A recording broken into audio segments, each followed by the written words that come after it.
नमस्कार दोस्तों, आप सभी का एक बार फिर स्वागत है। आज मैं आपको एक ऐसी कहानी सुनाऊंगा जो एक समझदार चिड़िया की कहानी है। दोस्तों, एक राजा था और राजा के पास एक सुंदर सा आलीशान महल था और उस महल के अंदर एक सुंदर सा बगीचा था। उस बगीचे के भीतर एक खूबसूरत सा अंगूर का पेड़ था। एक चिड़िया वहां आती थी और रोज अंगूर खा जाती थी, लेकिन दिक्कत यह थी कि चिड़िया मीठे मीठे अंगूर तो खा जाती थी और खट्टे खट्टे अंगूर नीचे गिरा देती थी। यह सिलसिला काफी दिनों तक चलता रहा, लेकिन इस दृश्य को बगीचे का मालिक रोजाना देखता था। उसने उस चिड़िया को सबक सिखाने के काफी प्रयास भी किए, लेकिन हर प्रयास में विफल रहा, क्योंकि चिड़िया बहुत ही ज्यादा समझदार थी। आखिरकार चिड़िया से परेशान होकर बगीचे का माली राजा के पास गया और राजा को बोला, महामहिम, एक निवेदन है। हमारे बगीचे में जो अंगूर की बेल लगी है उसे खतरा है। राजा ने कहा, ठीक है, इस काम को मैं स्वयं करूंगा।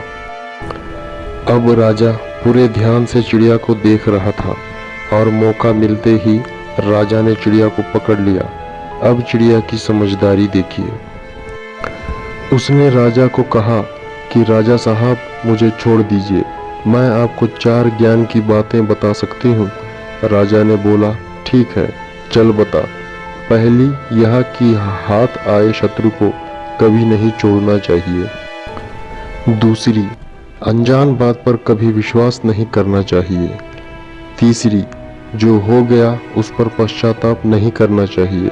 और चौथी, बताने से पहले राजा को बोली कि राजा साहब, मेरा दम घुट रहा है, आप मुझे ढीला छोड़ें तो मैं आपको बताती हूँ। और चिड़िया उड़ गई और बोली, मेरे पेट में 2 हीरे हैं। राजा को पश्चाताप होने लगा। राजा गुस्से में लाल हो गया। उसने राजा को बोला कि मैंने आपको कहा था कि हाथ आए शत्रु को कभी नहीं छोड़ना चाहिए, फिर भी आपने मुझे छोड़ दिया। मैंने आपको कहा था कि अनजान बातों पर विश्वास नहीं करना चाहिए, लेकिन आपने किया कि मेरे पेट में 2 हीरे हैं, जो कि संभव ही नहीं है। और जो हुआ उस पर ज्यादा नहीं सोचना चाहिए, लेकिन आप फिर भी सोच रहे हो। आखिरकार राजा को ज्ञान की 4 बातें समझ में आ ही गई थी। दोस्तों, आपको यह चिड़िया की कहानी कैसे लगी और इस कहानी से आपने क्या सीखा, हमें कमेंट पर जरूर बताएं। और ऐसे ही कहानियों के लिए सब्सक्राइब जरूर करें। मिलते हैं अगली कहानी में, तब तक नमस्कार।